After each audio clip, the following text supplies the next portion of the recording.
এখন আমি চা খাচ্ছি। তোমরা চায়ের কালারটা দেখতে পাচ্ছ?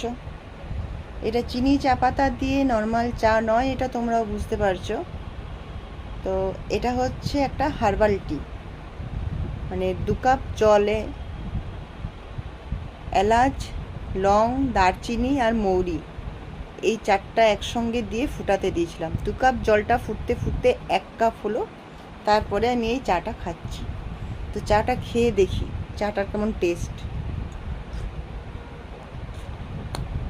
অসাম, এত সুন্দর খেতে চাটা, মানে কি বলবো।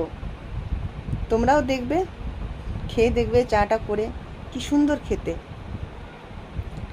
তো চলো চাটা আমি শেষ করি।